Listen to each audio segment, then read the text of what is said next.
What's going on, everybody? Eric Lindquist at Stokastic here on the Odd Shepherd channel, coming to you with another edition of Lindy's Leans Likes Locks. Hit that like button, subscribe button, notification bell. Goes a long way for me on this video, goes a long way for you. That way you become a prize whenever great content is going live here at our little neck of the YouTube woods. Content that got you Stephen Kwan, 2+ hits, talked through that one, fired it up. Good stuff all around there. Philly and Boston, that under is not ideal because of Kyle Schwarber's existence, but it's still 4-1 top of the ninth. Okay, so that got even a little bit better as it went along. I assumed after the Schwarber bomb that one was going to be in trouble. Looks pretty darn good as it stands right now. We've got tons of action coming up in the evening. Have the over on LA, Arizona. Chicago +1.5. Got a pitcher change. Brian Wu ends up getting removed. Now we get this Rodriguez fellow. We'll see how this pans out. But Chicago, great closing line value. Remember your books. Remember also the rules of your books. Some people might have been, when you get the pitcher scratch, ends up getting removed. For me, I like to bet those, especially on the dogs, where something can break your way. You want to be betting that over at a spot where that is live action no matter what. Something to keep in mind for the people. It's these small things, knowing the rules of your books. Huge thing. Houston, San Francisco, first 5 under 4.5. We'll see how that pans out here as well. Ended up on a crazy couple of props too. This Wisely prop. Over 0.5 hits. Put that over on X at Eric Lindquist. That ended up being a lock for me from the hit department. Hopefully you can get one. We're going for one. Opened at -125 on FanDuel. Closed at -180. So hopefully we can get that to come to fruition. But enough about that. We're here to Wednesday. I'm going to speed things up. I'm going to try to talk through the leans a little bit quicker because there are quite a few of them on this slate. I do think that there's things worth considering in every single one of those games, and that's part of why we still have those leans. But the likes, the locks, those are what we're paying attention to, and I do have a lock for you on the card. We're running back something that just pissed me off from last week, but you know what? It is what it is. BetMGM, we've got Odd Shopper down below as well. Got some stuff that's in the works here. Very excited about all that is going on here at Odd Shopper. But without further ado, producer Jacob, he's looking forward to his Boston Celtics here on Wednesday. That's for sure. Don't forget to check out NBA Lindy's as well. Let's get to the picks. We begin our day with Austin Gomber and the Rockies taking on my Minnesota Twins and Pablo Lopez. Pablo Lopez, full kids, and I got to take all of that ass to showbiz. But Pablo Lopez has been our ace, 26.3% K rate, 286 xWOB. Austin Gomber, not an ace, but gets the upgrade going outside of Coors Field. That's for sure. I just hate this baseball game to be betting. This is so perfectly efficient. -245, -102. Again, a home team. You have to deal with the ninth, running indifference, and it's an 8 total here. Austin Gomber, you get him out of Coors Field, there's at least hope, and hope will drive a man insane. Red. Shawshank Redemption. Now I want to watch that. Anybody else? Anyone? But anyway, his away games, 1.18 whip. He's actually had a decent whip overall this season, 3.55 ERA. I think that's kind of what's keeping me away. This and Colorado, they're up 4-0 here. They are going to utilize their main pieces of the bullpen, but had a number of innings eaten by Cal Quantrill there. I said I was going to be quicker on these leans, and look at me go with like a minute and a half of analysis here. Minnesota on the run line, but I don't like it. Don't bet this game. Again, leans, likes, locks. Bet the likes. Bet the lock. Chris Bassett and this Myers fellow, I have zero analysis, and I have to put this into the Lindy's Pick Corner purely because I've realized this. I get a lot of attention towards these island games, towards these games that just have no bearing in the entire 15-game slate stratosphere for me, but they're going on at a time where people want work, and you're at work, you're sitting at your desk, and you want to have some action on something. Totally get it. Been there in my lifetime too, but I don't want anything to do with this baseball game. Chris Bassett, looked at his K rates, no, but Milwaukee, they drive me nuts. I talked about that all season long. They are the worst team for me to figure out. I want to stay as far away from them as possible. I don't call it a banned list, but I'm going to call it I need to figure out what the hell Milwaukee hates about me and makes me wrong about them all the time list. So I'm putting in this corner for the first time all year, absolutely nothing. Absolutely nothing. I don't want to give you a lean. I don't want to tell you where you need to be going. I just know Chris Bassett's been pitching better, but Milwaukee's still number 2 in terms of WRC plus against righties over the course of the season. Actually, number 3, San Diego moved up, but all because of one massive outing against Arizona last Saturday. But that's a conversation for a different day. Absolutely nothing, zero to do with this baseball game. let's move on to later in the afternoon. Next up on our boarding block, our first official play of the day. Again, Minnesota, they have a chance to push themselves into play with any kind of line movement where that thing becomes plus money, but I doubt it's going to happen. Hasn't happened with all these numbers that have opened. But Houston, San Francisco, this is going on the card. Framber Valdez and Logan Webb. They are two guys that just induce crazy amounts of ground ball. I would actually call them the ground ball kings over the course of the last 3 years of sample size. Framber Valdez, 65.2% this season. Logan Webb, 56.6%. But you know what they give up a lot of? Hard frickin' contact. And you know what happens in a ballpark like Oracle with hard frickin' contact? Well, it plays up for singles, doubles, and triples, and people don't think about that because in San Francisco, 7.5 total, you don't get those home runs, those high variance type outcomes, but you can move the line quite a bit. It plays above for singles, plus, 104 over on Baseball Savant in terms of park factors, 100 dead neutral in terms of doubles, and then way up in triples because, again, there's a lot of real estate there at Oracle. So I'm looking at Valdez and Webb. It's two guys that in the afternoon with the wind blowing out like it normally does there, it's muted by the stadium. They've designed it in a way that it doesn't have the same wind effects, but feel pretty good about this over. It is even money currently to get the 7.5 here. Again, inside of standard juice, inside of -110, I'm getting the over of 7.5 here. Maybe you get a 7. Again, 7, a very likely outcome in baseball. 7, 9, 11. Those are the most common that you're going to run into, but I got to look at this as an opportunity for both offenses, even with the question mark of, what exactly goes on with Houston's lineup every single day. It's like Yanner Diaz is now dinged up. Kyle Tucker's on the IL. I still like the over of 7.5. It was another successful Dinger Tuesday. Aaron Judge goes yard, and therefore you can get OddsShopper down at the link below for just $1 when you use promo code DINGER. Yes, promo code DINGER, DINGER, will get you all of the premium tools and the premium Discord right now, but there's only 24 hours to take advantage. This offer will officially be closed at 10 p.m. Eastern time on Wednesday, June 12th. So take advantage of the link below. Would love to see you there in that premium Discord. And I repeat, you can sign up for that at the link below. But we're going to talk Hogan Harris. We're going to talk Michael King. And Michael King, hopefully you know by now that I'm a big fan. But we'll start on the Harris side of things here. Over the course of this season, a very limited sample size, 54 batted ball events for the Southpaw. 4.59 expected ERA is way worse than his 2.21 ERA. So I know a lot of people are going to look at the ERA. They're going to look at, oh, Eric, 22.2% K rate, not terrible. Yeah, it's fine. But the ERA is really what people are going to pay attention to. The guy has no fastball velocity, absolutely none whatsoever. And San Diego, despite their, issues that they've had, some weird issues against lefties. That's the weird part to me. 94 WRC plus, despite the existence of Tatis and Machado. They don't strike out a ton. 17.7% K rate, getting an afternoon baseball game at Petco. A little bit different than Marine Layer coming in at 6:40, 7 o'clock local time for that. So Hogan Harris, Michael King, not as much of a pitcher's park here in the afternoon in San Diego, but Michael King, I have to look at this and look at the regression that we're seeing from these Oakland A's. They are starting to show themselves here. They are who we thought they were. Shout out Denny Green, the GOAT. But 26.7% K rate, second highest in baseball now against righties, 93 WRC plus. Sure, Dylan sees Modem down for 8, and we're going to see how things pan out here. That game's about to start in 5 minutes. But Michael King, somebody that I'm paying attention to based on historical numbers, I think a ladder up to 8. I think this opens at 5.5, potentially 6.5 with juice to the over. But I'm looking at getting 7 and 8 on the ladder up. So we're going to climb. But San Diego on the run line, that is also something that I want on the card. So Michael King, perspective ladder.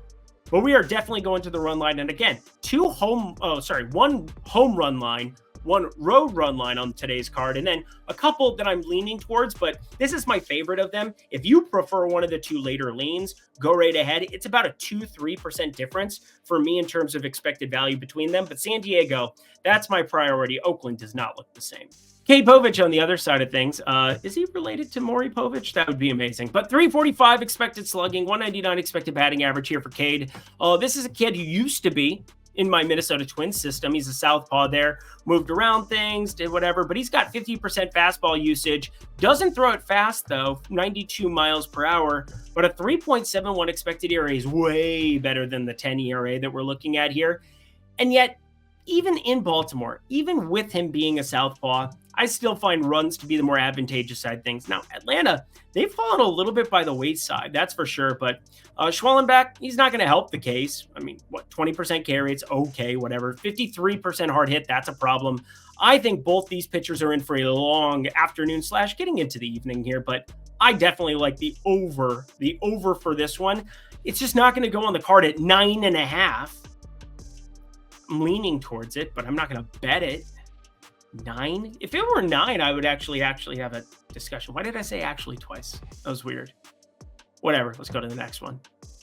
Hate this game. Hate everything to do with it. How is this a 7.5 total? This is the same thing that I felt about the Miami game where I stared at it for 20 minutes and I just said, Eric, what do I do? What do I do in this spot? Because for all intents and purposes, I didn't like the fact that I didn't get the 7.5 on the card there. It's 3-2 end of the 7th right now for Miami, New York. We'll see how that comes to fruition, but I think this is just another hook that I can't get behind. 7.5. I want to bet the over. I also want to bet the dog here, but Jake Irvin is just too freaky. And Reese Olson, I said that he wasn't good because I truly believe that he has a lot of improvement, and people were getting very, very mad about that. And then he proceeded to have his worst outing by an absolute landslide. 8 earned runs, 12 hits, 1.20 whip. Again, 6 strikeouts to go with it, but like horrible stuff against the Milwaukee Brewers. But I repeat, the Milwaukee Brewers, they are an outlier team that I just don't understand. So again, I know Reese Olson is somebody that hasn't been as bad as what he showed the last outing. The truth on him is somewhere in the middle. I think there is potential that exists in that arm, but Jake Irvin, even at plus 116, I want better than plus 122, and it's just not going to happen more than likely. So pay attention to the numbers, see if they move in our favor, but got to just be a lean on the outside end. Let's get to some likes, shall we? Like this, the Cubs. We got Aaron Savale here going up against Javier Assad of the Cubs. Yeah, Tampa Bay Rays hosting this one. Just saw Brandon Lau, Josh Lowe. There we go.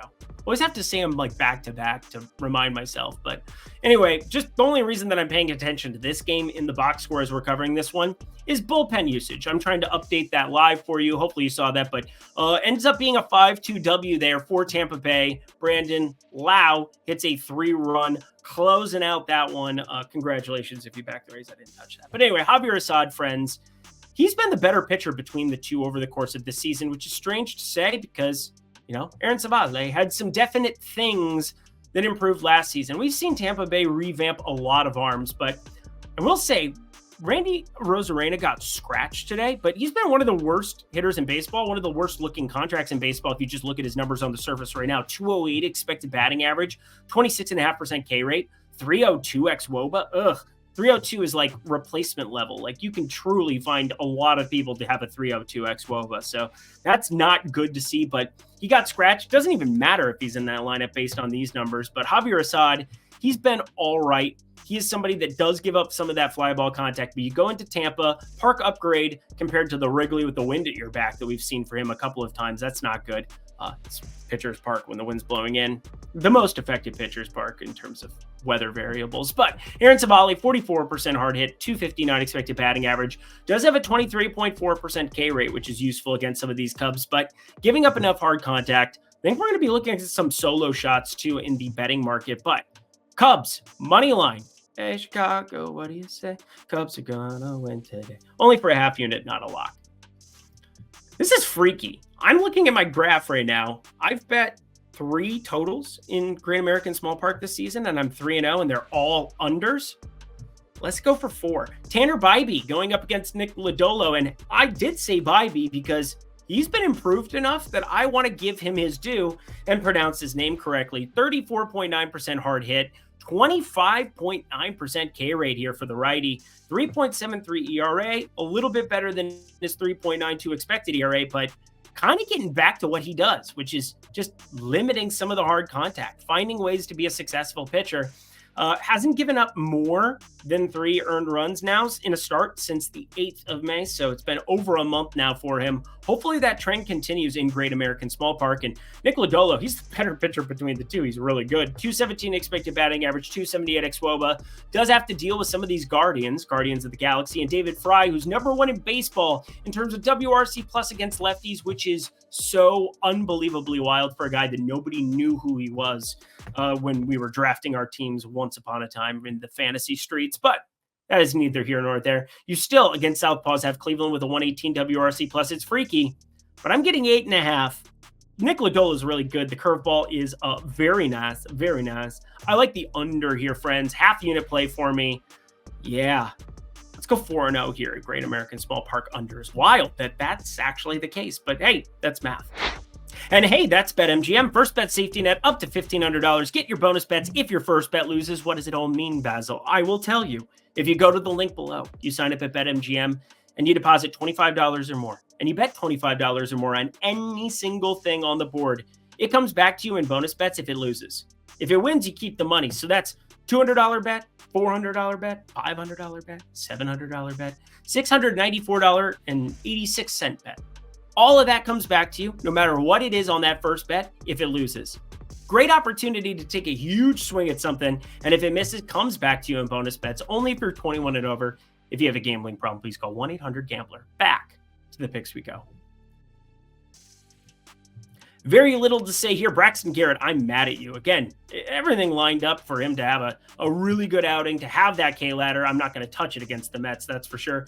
And then Mr. Peterson on the other side, another southpaw, he is terrible. He is no good. He is very bad, and everything is problematic here. I do think he had decent stuff at times last season, but looks as though the strikeout stuff is going to regress. And despite seeing a 3.09 ERA, friends, that is in like 2 starts. So don't start freaking out here. I guess, 2 total starts against the Dodgers, against the Nationals.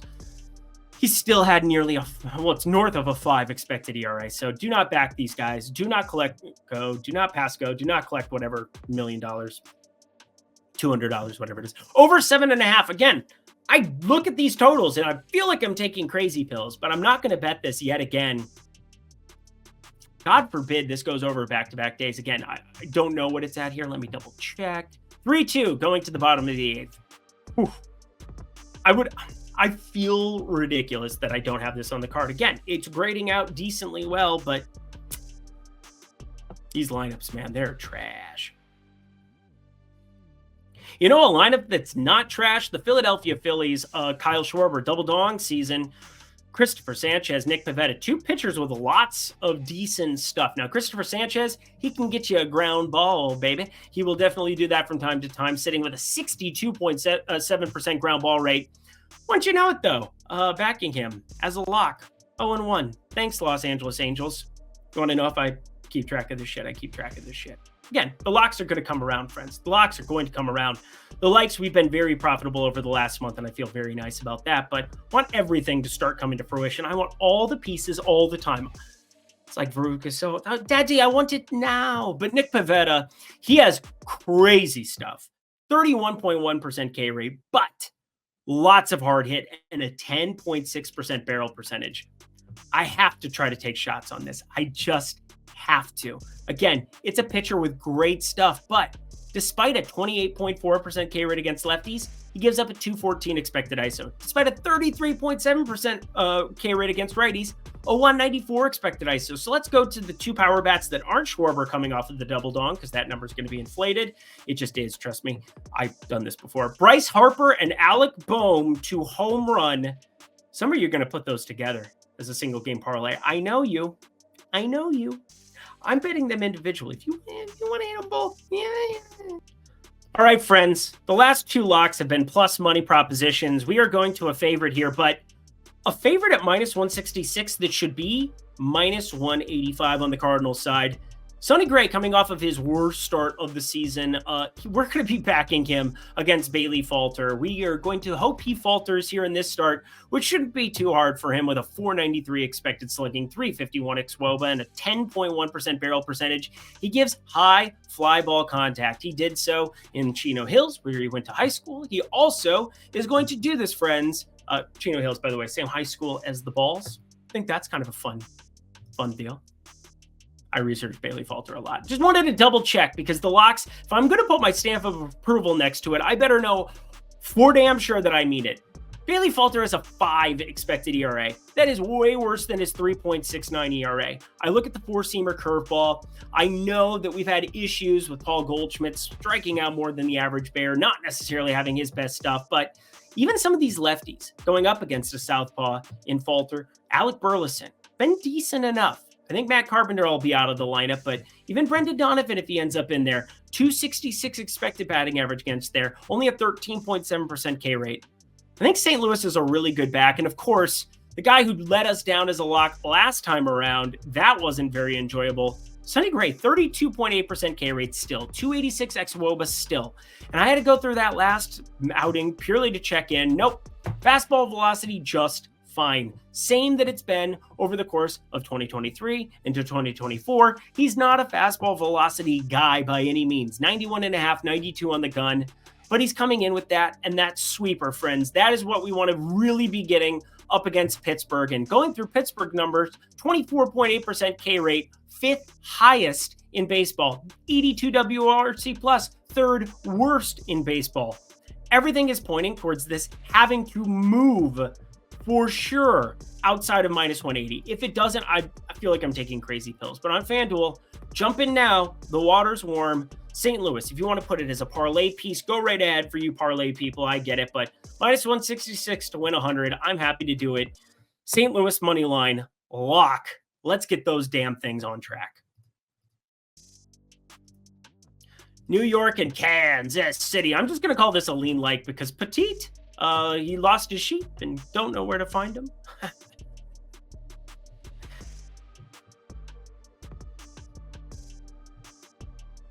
I don't know. Cody Poteet, 499 expected slugging isn't great. 18% K rate isn't great, but 42.2% hard hit percentage. And the Yankees as a road run line piece. Yeah, I think we're going to be looking in those directions. I do want to get some information over here. Woo, where are we going? Kansas City. I think Daniel Lynch ends up starting. And if it's Daniel Lynch, he's so horrendous. I'm so unbelievably here for it. Gave up 8 earned against Seattle at home last time around. Yankees run line, lean like they're a fully operational Death Star. Wish I had jammed them on Tuesday. Don't want to jam this. Arizona on the run line, minus 1.5. Soriano's Ciccone. This is like, I mean, it's going to be a ridiculous spot. Arizona's going to be massively favored. There's not going to be a whole lot of value to be mined out of this. Soriano does have a decent pitch there, like a really decent pitch. So I want to throw that out there, the knuckle curve action. But like, sometimes I just wonder what I'm doing sometimes. It's like, okay, I'm using historical numbers, historical data, going through these pitch mixes, going through potential stuff. Angel side, they're letting us know what's going on. But yeah, knuckle curve, really good pitch from Mr. Soriano. Ciccone, though, he's way better. Arizona's lineup's better. Let's get out of here. Not leaving to the next game, that is the White Sox, the Mariners. I ended up with a lot of exposure to random stuff there in DFS. That hit prop that I ended up on here wisely, we're going to be paying very close attention to that. I need to get out of here so I can go watch that first at bat. But Cannon and Miller here, Bryce Miller, that is Cannon character. I mean, White Sox are trying to do anything they can to bolster trade value for any of these pieces. Now, we ended up on plus 1.5 yesterday. Really nice closing line value that we got there, considering Brian Wu got scratched. I didn't see that coming in any way, shape, or form. I hope he's good, considering he was on the IL with forearm tightness. But Mr. Miller in this spot, he's giving up lots of hard contact, but not a huge worry going up against the White Sox outside of Luis Robert, who can murder anyone. As for Jonathan Cannon, 22.4% K rate looks pretty good so far, but a 298 expected batting average, 348 xWOBA. Not the greatest numbers here that I have seen. 4.91 expected ERA. A lot of World of Hurt showing up from time to time. But all of that being said, friends, it is a spot on a Wednesday in the evening. Great ballpark to just slow down the bats. I think the White Sox, the Mariners, I know 8-4 that you ended up having come to fruition on Monday. Tuesday, we'll see how this one pans out. The under of 7.5, it's grading out even better than that over that I was looking at from, Miami and New York I like this one more, so I'm putting this on the card instead. They're sitting at nearly identical expected values, but I strongly prefer the under here purely because of ballpark, because both pitchers will have to get yanked out of there and go to a straight bullpen approach if needed. I just hope Brian Woo's okay. And our last game of the night, the Dodgers on the run line with Walker Buehler going up against John Gray. I think that's the only thing to really be paying attention to, looking at, paying attention to, caring about. Walker Buehler is going to have it sooner rather than later. I want to be early to the party. Now, I did end up on Texas money line ever so slightly, and just a little baby's play, but Dodgers on the run line, yeah, it's going to be the priority play for a lot of people here in this one, but pay attention. You had Dunning and Paxton going in that one. Paxton is not Walker Buehler. Think it better than minus 125? That'd be great. Thanks. And that does it for a Wednesday edition of Lindy's Leans, Likes, and Locks. You know what to do. Go to that comment section below. Let me know your favorite plays that exist on the board for this lovely Wednesday slate. 15-gamer, every team in play. I'm going to be in the premium Discord from dusk till dawn. That's going to be, from dawn until dusk. Thank you, producer Jacob. Good times as always. Until next time, friends, I'm Eric Lindquist. Best of luck in the MLB streets on Wednesday.